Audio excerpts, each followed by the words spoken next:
C Joseph Vijay எனும் நான்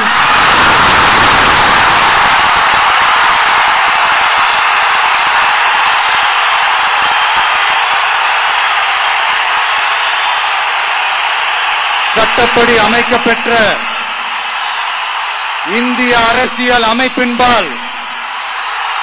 உண்மையான நம்பிக்கையும் மாறா பற்றும் கொண்டிருப்பேன் என்றும் இந்திய நாட்டின்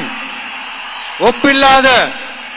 முழு முதல் ஆட்சியையும் ஒருமையையும் நிலை நிறுத்துவேன் என்றும்